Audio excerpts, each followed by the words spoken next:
Selamat pagi teman-teman semua. Di sini kita akan membahas beberapa hari ke depan ini adalah yang terkait dengan the power of our brain. Mengapa saya ingin membahas ini? Karena kita perlu menyadari bahwa otak kita ini adalah suatu kekuatan yang sangat luar biasa, yang bisa memajukan kita dan juga yang bisa membuat kita kemunduran. Ini dalam beberapa hari ke depan kita akan membahas beberapa seri-seri yang terkait dengan the power of our brain. Baik, yang pertama ini di day pertama, hari pertama kita akan membahas bagaimana otak kita itu sebenarnya mempunyai suatu kekuatan yang sangat luar biasa. Nah, teman-teman sekalian, kita perlu mengetahui bahwa pikiran adalah alat ukur yang digunakan oleh semua manusia untuk memilih sesuatu yang menurut dia dinilai lebih baik dan lebih menjamin masa depan diri mereka ataupun masa depan untuk keluarga mereka. Dengan berpikir, kata James Allen, ya, seseorang bisa menentukan pilihannya. Jadi dengan cara dia berpikir, dia akan bisa menentukan pilihannya. Di dalam psikologi sosial, para ilmuwan mendefinisikan bahwa berpikir adalah sebagai bagian terpenting yang bisa membedakan manusia dari binatang maupun dari tumbuh-tumbuhan ataupun benda-benda mati. Dengan berpikir, manusia bisa membedakan yang bermanfaat dan tidak bermanfaat, antara yang halal dan yang tidak halal atau yang disebut dengan haram, antara yang positif atau dengan negatif. Jadi dengan begitu teman-teman, karena dia bisa membedakan, ia bisa memilih mana yang cocok bagi dirinya dan bertanggung jawab atas pilihan yang sudah ditentukan oleh manusia itu sendiri. Saya mengutip kata-kata bijak dari filsafat India kuno mengatakan, kira-kira begini kalimatnya. Hari ini Anda tergantung pada pikiran yang datang saat ini. Besok Anda akan ditentukan oleh pikiran yang membawa Anda. Kira-kira begitu bahasanya. Jadi saya ulangi sekali lagi, hari ini Anda tergantung daripada apa yang Anda pikirkan. Besok Anda ditentukan oleh mana pikiran membawa Anda. Jadi pikiran itulah sesungguhnya yang membawa kita. Nah, teman-teman sekalian, perasaan ya dan perbuatan pasti dimulai dari pikiran. Pikiranlah yang menjadikan pendorong bagi setiap perbuatan, dan dampaknya selalu memiliki akibat dari pergerakan pikiran kita itu.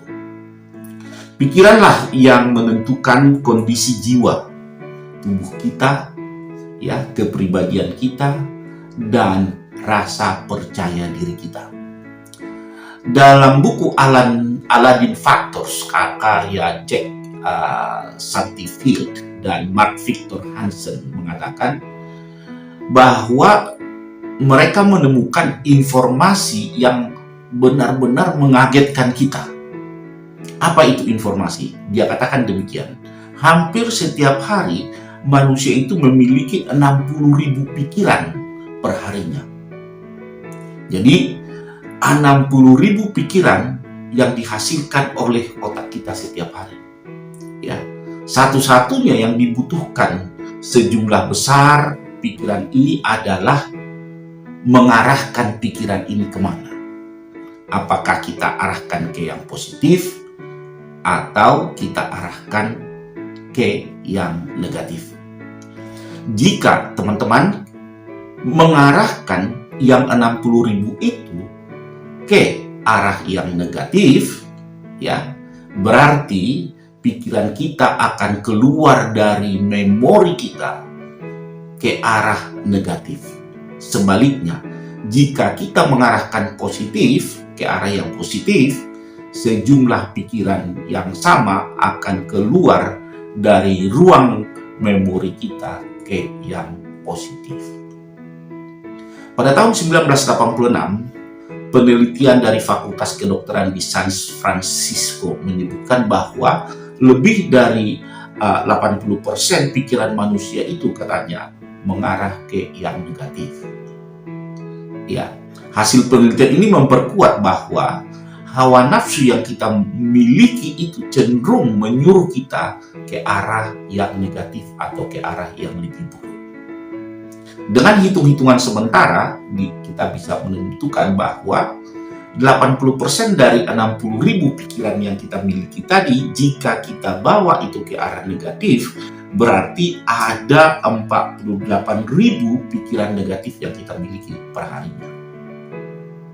Semua itu turut mempengaruhi, tentunya akan mempengaruhi perasaan kita, perilaku kita, serta bahkan penyakit yang mendera jiwa kita dan raga kita. Jika demikian, teman-teman, kita sudah ketahui, jika demikian kita harus ekstra hati-hati dalam memilih pikiran yang dimiliki oleh kita masing-masing. Nah, di dalam pelatihan saya sering bertanya kepada teman-teman atau para peserta, jika Anda merasa lapar dan di hadapan Anda tersaji 3 jenis menu, ya, menu yang pertama yaitu makanan rumahan, menu yang kedua adalah makanan hotel berbintang 5, kemudian menu ketiga adalah makanan kalau bisa saya katakan dari keranjang sampah atau whatever, seperti junk food, whatever, ya. Nah, kalau saya bertanya kepada teman-teman, Anda pilih yang mana? Ini sering saya tanyakan ketika saya melakukan beberapa pelatihan di tempat-tempat atau di perusahaan-perusahaan, dan pada umumnya ya tak seorang pun yang memilih makanan dari berbentuk junk food. Mereka memilih apakah itu makanan dari rumahan karena mereka yakin mereka yang diolah dari rumah lebih berkualitas, atau mereka memilih makanan-makanan hotel berbintang 5. Nah, di sini kita mengetahui bahwa setiap orang itu sebenarnya memperhatikan kelangsungan hidup mereka. Ya, jadi mereka memilih yang terbaik. Dan tak seorang pun dari manusia itu sesungguhnya memilih ke arah kelangsungan hidup yang negatif. Nah, jika manusia benar-benar ya tidak ingin meletakkan sesuatu yang berbahaya dalam tubuhnya, mengapa? Pertanyaan saya adalah mengapa kita juga mengisi pikiran hal-hal yang negatif dalam setiap aspek kehidupan kita? Mengapa kita tidak memberikan makanan-makanan yang seperti junk food yang tadi yang saya katakan? Hal ini tentunya tergantung dari proses sebelumnya. Proses itu bisa kita dapatkan dari orang tua kita, keluarga kita, lingkungan kita, sekolah, ataupun media informasi. Jadi kita hampir tidak punya pilihan gizi untuk pikiran dan proses dan perkembangannya. Kini saatnya kita memilih berbagai pikiran, seperti halnya kita memilih makanan yang kita santap atau makanan yang kita makan setiap hari, tentu makanan yang berkualitas, atau pakaian yang kita gunakan sehari-hari. Untuk mewujudkan itu kita sebenarnya harus tawakal pada Allah. Kita mulai dari memahami arti dari pikiran dan kekuatannya. Pikiran adalah kekuatan. Di dalam Al-Quran dikatakan membedakan antara orang yang berilmu dan yang tidak. Dia berfirman, katakanlah, apakah sama orang-orang yang mengetahui dengan orang-orang yang tidak mengetahui. Ya. Karena itu mari kita mulai menjelajahi kekuatan pikiran kita. Ya. Jadi perlu kita menjelajahi, memahami bagaimana kekuatan pikiran yang sudah diberikan oleh Yang Maha Kuasa kepada kita. Berpikir itu sebenarnya sederhana, teman-teman. Dan hanya butuh waktu sekejap, namun pikiran itu memiliki suatu yang disebut dengan proses yang kuat dari 7 sumber yang berbeda. Ya, atau 7 references. Jadi 7 sumber itu sebenarnya 7 sumber itu akan memberikan kekuatan yang luar biasa pada proses berpikir dan menjadi referensi bagi akal atau pikiran yang digunakan setiap orang. Apakah saudara sadari ataupun tidak. Nah, referensi yang pertama di sini adalah orang tua. Ya.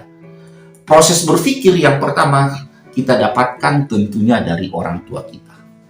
Ratu Elizabeth pernah mengatakan, aku belajar seperti proses belajarnya kera atau monyet, yaitu menyaksikan orang tua dan meniru apa yang dilakukan oleh orang tua mereka kepada mereka, anak-anaknya.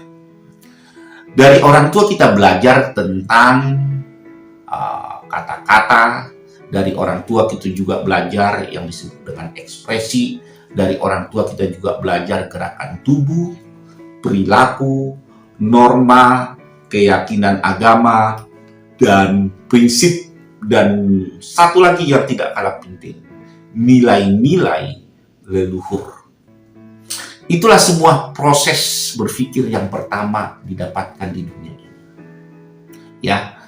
Proses ini kemudian mengakar dalam diri lalu menjadi referensi utama dalam berinteraksi dengan diri sendiri ataupun dengan dunia luar. Referensi yang kedua yang perlu kita ketahui adalah keluarga. Setelah orang tua, kita melihat dunia yang lain.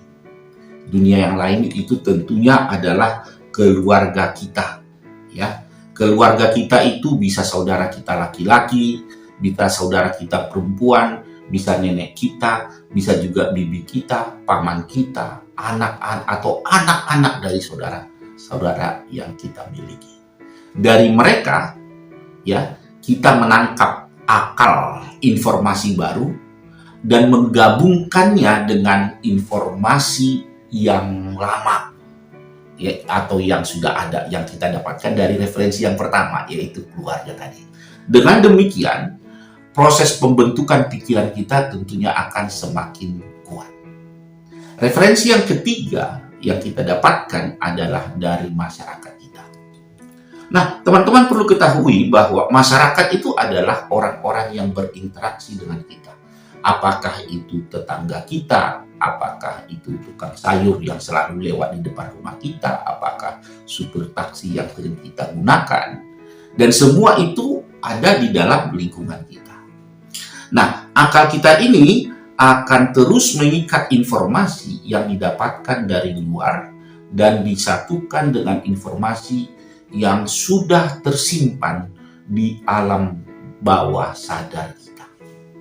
Dengan begitu, proses pembentukan pikiran yang kita miliki dari referensi-referensi yang sebelumnya itu akan semakin kuat. Referensi yang keempat yang disebut dengan sekolah. Yang dimaksud dengan lingkungan sekolah di sini adalah ucapan, perilaku, dan sikap para guru atau pengelola sekolah.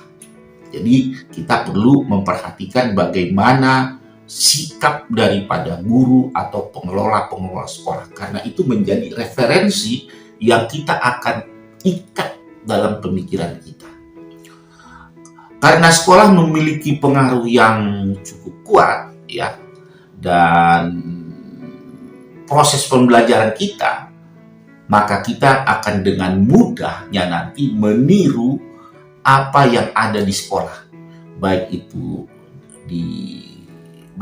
dalam bentuk positif maupun dalam bentuk negatif. Semua itu akan memperkaya proses pembentukan pola pikir yang sudah ada sehingga menjadi semakin kuat di bawah alam sadar kita. Dan yang kelima di sini adalah teman. Nah, yang menarik di referensi yang kelima ini, teman ini adalah sangat penting bagi orang tua setelah orang tua. Kenapa saya katakan gitu? Karena berteman itu merupakan suatu aktualisasi, ya aktualisasi diri yang pertama dalam kehidupan kita. Kenapa? Karena kita sendiri yang menentukan pilihan kita tanpa dipengaruhi oleh orang tua. Selain itu, teman ini adalah bukti dari kebebasan penerimaan suatu society atau masyarakat. Dan yang menarik, sangat mungkin kita belajar dari perilaku yang negatif dari teman kita, seperti misalnya mulai memegang rokok, mengkonsumsi narkoba, mengkonsumsi alkohol, atau bolos sekolah dan lain sebagainya. Semua itu ikut mempengaruhi proses pembentukan pikiran kita. Kemudian, seperti biasanya, data yang tersimpan di ruang memori kita pun kian hari semakin banyak. Ya. Nah, referensi yang keenam adalah media massa. Nah, di media massa ini sebagian besar remaja menonton televisi cukup lama, hingga 50 jam dalam satu minggu. Itu berdasarkan data. Mereka, remaja-remaja ini akan terpengaruh oleh apa yang mereka tonton. Apakah itu positif, apakah itu negatif. Jika mereka melihat artis atau penyanyi idola mereka menggunakan rokok, sebagian besar mereka akan ikut merokok. Ya, coba perhatikan siapa idola-idola kita. Dalam salah satu program televisi yang bertajuk Ada Solusi Spiritual untuk Setiap Masalah oleh Dr. Wayne Dyer pernah berkata bahwa sebelum menginjak usia 12 tahun, katanya, anak-anak itu yang sebelum menginjak 12 tahun telah menonton 12.000 tindakan pembunuhan yang ditayangkan dalam film-film ataupun sosial media lainnya. Hal itu hasil studi mereka. Hal itu mengatakan bahwa 1 dari 12 anak di bawah usia 12 tahun itu telah memiliki senjata api. Nah, teman-teman, sebuah kajian di New Zealand, ya, kajian psikologi dan kajian fisiologi, ya, memaparkan bahwa 60% kondisi menyedihkan disebabkan oleh media massa yang menyebarkan hal-hal negatif seperti peperangan, seksualitas, pelanggaran tata nilai, ya, dan lain sebagainya. Sekarang pun di siaran-siaran televisi banyak menayangkan informasi-informasi yang negatif atau nyanyian-nyanyian atau lagu-lagu yang tentunya kurang mengenakan atau berbeda dengan nilai-nilai yang kita miliki, yang ditanamkan oleh nenek moyang kita zaman dahulu. Hal-hal semacam ini belakangan tersebar semakin luas dalam kehidupan kita sehingga sangat mempengaruhi perilaku anak muda sekarang. Pengaruh berbahaya ini ikut memperkaya proses pembentukan pikiran setiap orang sehingga menjadi semakin kuat dan bukan hanya semakin kuat yang saya maksud, tetapi semakin mendalam dibandingkan sebelum-sebelumnya. Nah, sumber referensi yang ketujuh adalah sebenarnya diri kita sendiri. Sekian sumber eksternal turut memperkuat terbentuknya pikiran. Pikiran itu kemudian membentuk suatu keyakinan, dan keyakinan itu membentuk prinsip, dan prinsip itu makin lama akan semakin kuat. Selanjutnya kita bisa menambahkan sikap baru yang positif atau sikap baru yang negatif.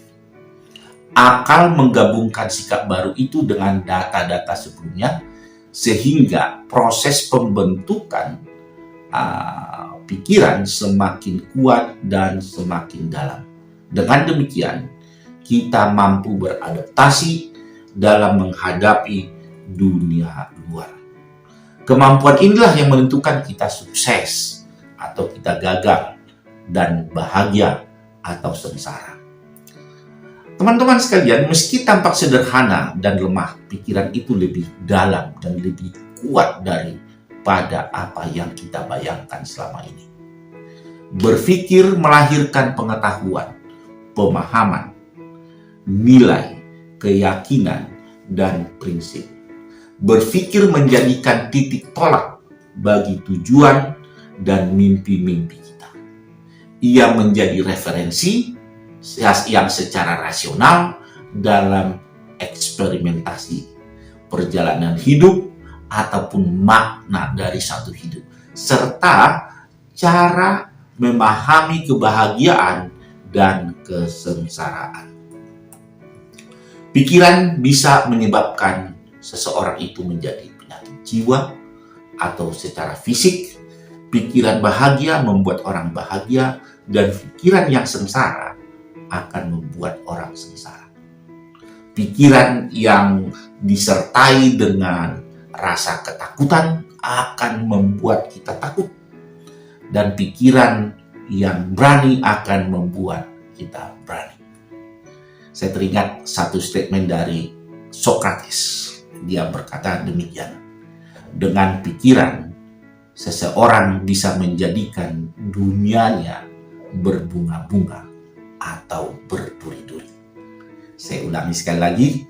Dengan pikiran, seseorang bisa menjadikan dunianya berbunga-bunga atau berduri-duri. Ini adalah kutipan dari Socrates. Berpikir tidak memiliki batas lintas, ya, atau jarak atau ruang. Dan teman-teman perlu ketahui juga bahwa pikiran memiliki kekuatan yang bisa muncul kapan saja. Bisa muncul pada pagi hari, bisa muncul pada siang atau sore, dalam kondisi apapun. Dan pikiran adalah sumber pendorong perilaku, sikap, dan hasil yang didapatkan. Pikiran dapat menjadikan Anda seorang yang berjiwa sehat atau berjiwa sakit. Pikiran dapat membuat Anda membangun tata kehidupan yang sehat, atau sebaliknya. Pikiran dapat menjadikan Anda sebagai seorang orang tua teladan, atau sebaliknya. Pikiran dapat menjadikan Anda sebagai seorang karyawan atau menjadi seorang pemimpin. Semua itu tergantung pada bagaimana kita merencanakan tujuan, dan tidak hanya merencanakan dan merealisasikannya. Kutipan dari Plato pernah mengatakan demikian. Sumber setiap perilaku adalah pikiran. Dengan pikiran kita bisa maju, dengan pikiran juga kita bisa mundur. Dengan pikiran kita bisa bahagia, dengan pikiran kita bisa sengsara. Demikian yang dikutip oleh Plato. Kenyataannya, ya teman-teman, kita atau Anda atau seluruh manusia di muka bumi ini bisa menjadi seperti sekarang karena apa yang sudah kita pikirkan kemarin. Esok atau lusa mencapai sesuatu yang kita pikirkan hari ini. Salah seorang guru saya pernah berkata demikian, dan saya tidak pernah lupa itu. Guru saya mengatakan demikian kepada saya. Jika Anda ingin bahagia, pelajarilah kebahagiaan dan berpikirlah seperti orang yang bahagia. Ingatlah teman-teman bahwa pikiran adalah hasil pilihan kita sendiri. Sebelum kita memilih pikiran tertentu, maka perlu ada pertimbangan yang matang-matang. Jika pikiran tertentu memiliki dampak positif, ya, berdampak pada positif dalam kehidupan kita, teruskan, mantapkan, ya, sehingga Anda bisa berjalan di koridor yang benar. Dan satu lagi, konsisten. Saya semakin yakin bahwa hasil yang didapatkan oleh seseorang itu ditentukan oleh pikiran-pikiran yang berulang-ulang dan dihubungkan dengan apa yang disebut dengan persepsi. Dari persepsi ini nanti menjadi suatu keyakinan, dan keyakinan ini menjadi suatu kebiasaan yang muncul secara spontan. Dan pikiran itu juga akan membawa kita, menentukan kita apakah kita ingin menjadi sukses, atau ingin menjadi seorang yang gagal, atau ingin menjadi seorang yang bahagia, atau ingin menjadi seorang yang sengsara. Sekarang kita ambil contoh bagaimana pikiran ini berpengaruh dari seorang olahragawan petenis yang menurut saya cukup terkenal ini orang, namanya Andre Agassi. Andre Agassi ini adalah petenis yang sangat luar biasa, tetapi satu ketika dia dikalahkan oleh seorang pemain baru yang pengalamannya jauh di bawah dari Andre Agassi. Dan lawannya ini masih muda, ya, karena memang pengalamannya masih tidak sebanyak dari Andre Agassi. Sehingga para penasehat-penasehat dari Andre Agassi pun mulai memberikan komentar atau saran-saran kepada Andre Agassi. Salah satu sarannya adalah, ya, supaya Andre Agassi ini mundur karena usianya sudah lebih dari 30 tahun. Karena menurut mereka, ya, menurut penasihatnya ini, bahwa Andre Agassi ini tidak akan mampu mengalahkan pendatang baru yang masih muda, penuh semangat, energik, dan dinamis. Salah seorang rekan Andre Agassi berpesan supaya Anda tetap bisa mempertahankan reputasi di benak penggemar Anda. Seharusnya Anda menggantungkan raket atau mengundurkan diri. Mendengar nasihat tersebut, Andre merasa berat menerima nasihat ini. Walaupun bisa diterima secara logis karena usianya yang sudah semakin tua. Dari dalam hatinya, dia mendengar suatu ucapan bisikan yang mengatakan demikian dari dalam hati si Andre Agassi. Jangan dengarkan mereka. Jangan dengarkan saran mereka. Mereka memberikan nasihat berdasarkan cara pandang mereka. Ayo, coba sekali lagi. Tapi ubahlah cara dan pola pikir Anda. Bisikan itulah yang datang dalam pikiran siapa? Andre Agassi. Andre Agassi pun benar-benar mencoba dengan cara yang baru.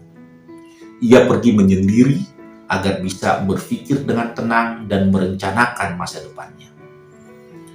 Sebulan kemudian Andre Agassi memutuskan untuk selalu ikut dalam kejuaraan internasional sampai akhir hayatnya. Untuk itu ia menunjukkan seorang psikolog dan ahli pengembangan diri. Semua orang jadi tahu bahwa sebab kekalahan yang berkali-kali pernah dialami oleh Andre Agassi itu karena pikiran dan keyakinannya. Ternyata semua pikiran yang di Andre Agassi selama ini bersifat negatif.